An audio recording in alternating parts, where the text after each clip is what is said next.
कानी बहू। किशोरी लाल जी के बेटे राघव की शादी की बात जगह जगह चल रही थी, लेकिन किशोरी लाल जी को कोई लड़की पसंद ही नहीं आती थी। और उसकी एक ही वजह थी, किशोरी लाल जी का लालची होना।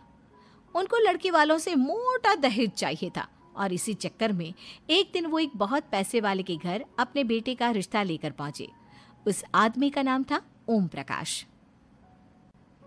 देखिए किशोरी लाल जी, मेरी एक ही बेटी है और मेरी सारी संपत्ति जायदाद सब कुछ मेरी बेटी नैना का ही है। पापा, नाम से लगता है बहुत खूबसूरत होगी।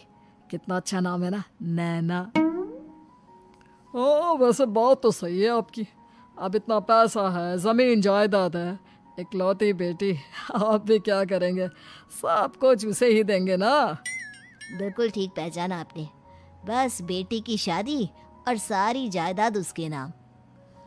पापा, बिना देखे हाँ कर दीजिए ना। इतना अच्छा रिश्ता फिर कहाँ मिलेगा?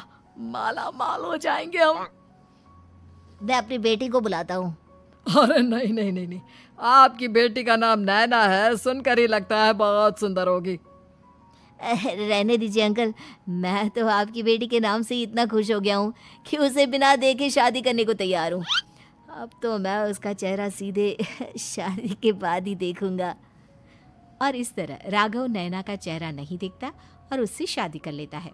शादी के बाद अपनी सुहाग रात पर जब राघव नैना का घूंघट उठाकर देखता है तो नैना की आंखें बंद थी। कितने खूबसूरत हो तुम नैना, जरा अपनी आंखें खोलकर मेरी तरफ देखो तो सही। नहीं, मुझे शर्म आती है। अरे, मैंने तुम्हें शादी से पहले भी नहीं देखा, और अब अगर तुम आंखें खोलकर मुझे देखोगी भी नहीं तो मुझे अच्छा कैसे लगेगा? इससे पहले कि नैना अपनी आंखें खोलकर राघव की तरफ देखती, अचानक से लाइट चली गई और राघव नैना को पूरी तरह से देख भी नहीं पाया। अगली सुबह नैना राघव के लिए नाश्ता बनाकर लेकर आई। अरे ये क्या, आधा पराठा सेका हुआ है और आधा बिल्कुल कच्चा। ये तुमने क्या किया नैना? बहू, तुमने क्या आधा पराठा तवे से नीचे लटका कर रखा था, जो आधा सिका है और आधा कच्चा? मुझे जितना दिखेगा उतना ही तो सीखूंगी ना पापा जी। जहाँ जहाँ मुझे नजर आ रहा था वहाँ मैंने सीख लिया, जहाँ जहाँ नहीं दिखा वहाँ कच्चा रह गया होगा। इसका क्या मतलब है? ये कैसा मजाक कर रही है तुम? अरे बहू, तुमने इतना लंबा घूंघट क्यों लगाया हुआ है? देखो, हमारे घर में बहुओं को बेटी की तरह रखा जाता है, और फिर तुम तो इतना सारा माल लेकर आई हो। देखो, ये घूंघट डालकर रखने की कोई ज़रूरत नहीं है। हाँ नैना, पापा जी ठीक कह रहा है, तुम तो आराम से रहो, अपना ही घर समझो।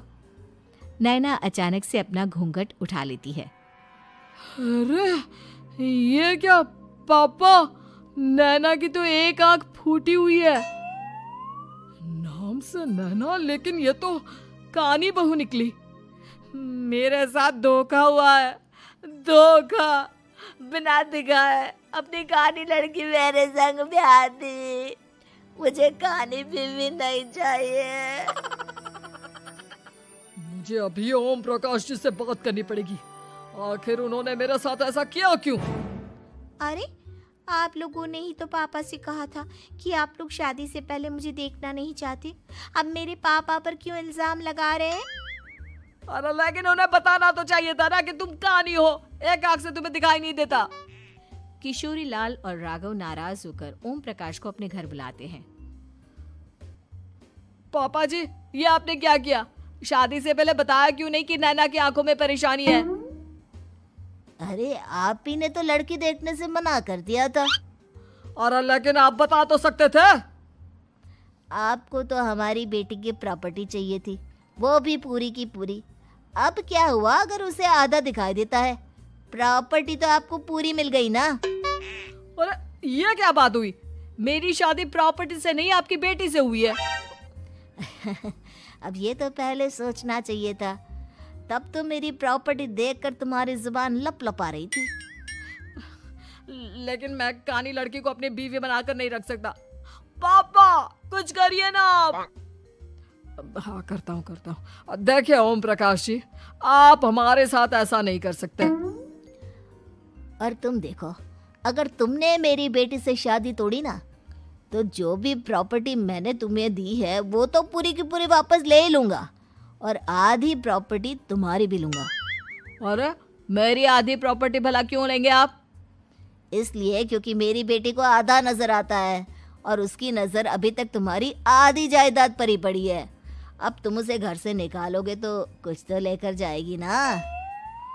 और अगर हम आपकी बेटी को अपने घर की बहू बनाकर रखे तो? तो तुम्हारी पूरी प्रॉपर्टी तुम्हारी ही रहेगी, और जो मैंने तुम्हें दिया है ना, उसमें से बस मैं आधा लेकर जाऊंगा। अरे लेकिन अब आप अपनी दी हुई प्रॉपर्टी में से आधी वापस क्यों लेकर जाएंगे? अगर मैं आपकी बेटी को अपनी पत्नी बनाकर रखने को तैयार हूं तो? इसलिए ताकि भविष्य में अगर तुम मेरी बेटी को धोखा दो तो उसके पास कुछ तो रहे जो पति का हो। वैसे मेरे पास तो बहुत कुछ है, लेकिन अपने पति की कोई निशानी तो उसके पास होनी चाहिए ना। अब अगर तुमने मेरी बेटी को कानी कहा तो तुम्हें प्रॉपर्टी भी कानी ही मिलेगी, पूरी नहीं। जमाए राजा। किशोरी लाल और राघव समझ चुके थे कि वो बुरी तरह फंस चुके हैं और अब उनके पास वहां से निकलने का कोई चारा नहीं है। अब समझ में आया ना, लालच बुरी बला होती है।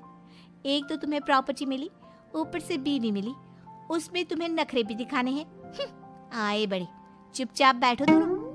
कुछ दिनों के बाद नैना राघव की कार लेकर बाजार घूमने निकलती है और जब कार लेकर वापस आती है, ये क्या? एक तरफ से मेरी गाड़ी पूरी खराब हो चुकी है।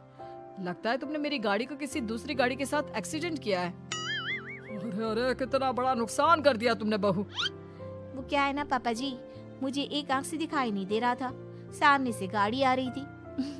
मुझे तो सिर्फ आधा ही दिखाई दिया और वो गाड़ी मेरी कार से रगड़ते हुए निकल गई। अब मैं क्या करूं बताओ? आप इसे ठीक कराने के पैसे कौन देगा? तुम्हारे पापा। तुमने मुझसे इस तरह से बात की? अभी रुको। नैना राघव की शिकायत ओम प्रकाश को कर देती है।